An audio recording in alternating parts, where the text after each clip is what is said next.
Hey everyone, welcome back to David History for the Ages. I wanted to touch on something that I think is really important for everyone who's thinking about college, going to college, what's going on where you are or might be going one day.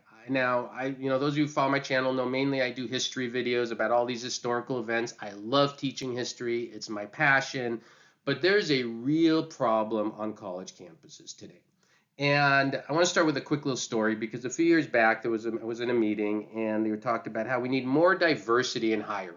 And I raised my hand in the meeting and I said, "Do you mean diversity of ideas?" And I was told, "No, that's not really what we're talking about here." And at that point, I kind of realized that we've really gone to a place where too many times colleges have now become these intellectual thought bubbles.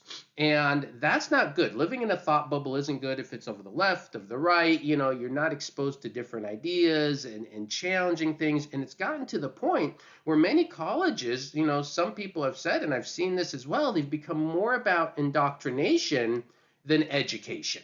And that's not a good thing. And when you see what's going on our college campuses today, I think it's become very evident that you see this, where there's very little difference in most college campuses between the views of a college campus and what they hold on to and the views of just one political viewpoint.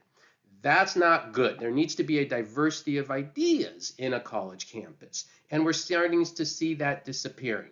We're also seeing, one concern I've had recently is this whole push of equity and grading for equity that I've been reading about and seeing directly. Again, I've read a lot about this, and part of the ideas of like grading and grading for equity are things like, don't give zeros on exams. Let students turn in things late for any reason.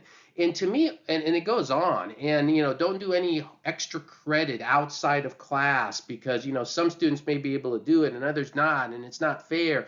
And I'm thinking all of these things actually kind of cripple students. They don't help students. I tell my students, yeah, if you have a verified emergency, something happens, I'll work with you. But to tell a student, you can turn in anything late for any reason, that's not helping them. You try that with your boss in the real world, that's not going to work.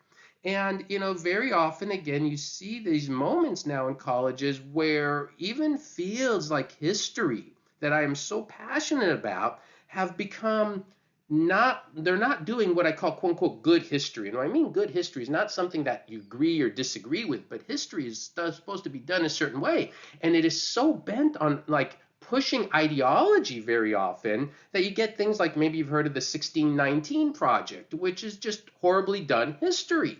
But some people want to teach it. This idea that the United States Revolution was fought because of preserving slavery. It doesn't make any sense. I mean, Britain at the time still had slavery, right? But people want to try to push it as an ideology, and it doesn't make sense.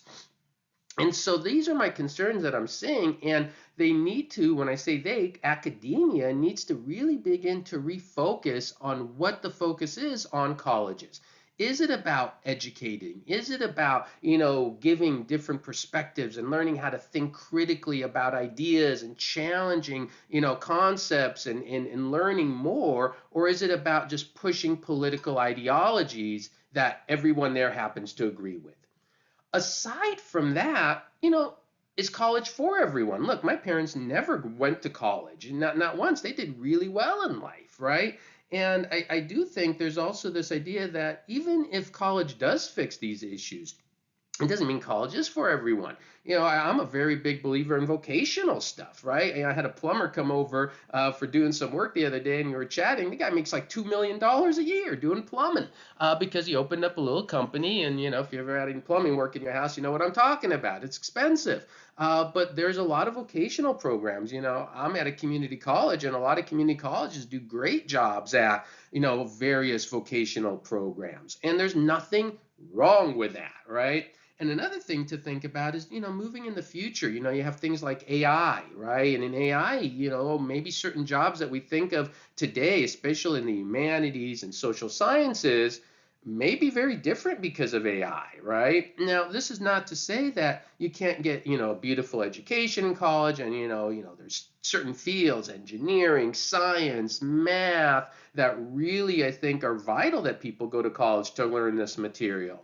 But especially in the humanities and social sciences, which I'm in and I love to do, there's a real problem. And I don't know, I'm recording this shortly after, I don't know if anybody's watched this, these hearings in Congress when they were listening to these college presidents of Harvard and MIT and Penn, and I'm listening to them, and these are supposed to be like the best and the brightest college presidents and the best and the brightest universities, and they sounded like fools. They couldn't even articulate the most simple idea of what is, anti-Semitic, when it was like staring them right in the face. And like, well, is it anti-Semitic to call for the genocide of the entire Jewish people? I don't know. It depends on context. I mean, they sounded like morons. And I think at the time when I did this, one of the college presidents actually ended up resigning as a result of it.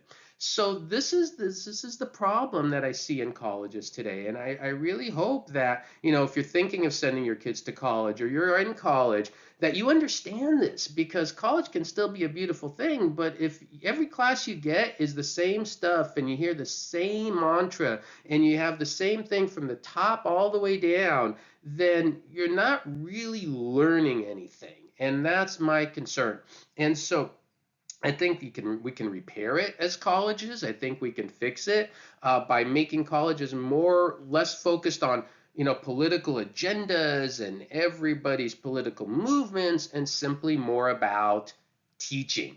And if we do more of that, I think we can get a lot better things out of our colleges and produce better people. One of the things my concern is, if we pass people all the time because of grading for equity and this and that, they go out to the real world and they can't function.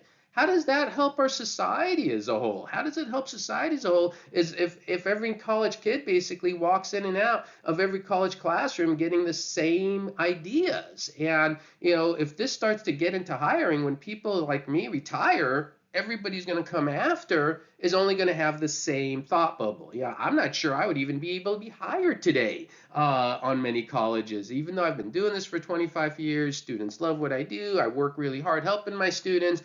But if I don't answer the questions correctly, when I say correctly, about things like diversity and equity and inclusion and the way they want to hear it, I don't know if I get hired today. And that's kind of scary if you think about it, right? And so these are things that I really want people to consider and think about. Just some thoughts I had, I wanted to share, and leave some comments. If you're in college, what do you think about this? Have you seen any of this? Maybe your experiences have been different, and that'd be great to hear. In the meantime, I do have a ton of lectures on my channel, videos, all sorts of fun historical topics you can learn from. Again, I think to me, the most important form of diversity is diversity of ideas, that you get a little bit of everything in there. And I hope I kind of provide some of that with my videos here. All right, everyone, have a great day. Thank you for listening.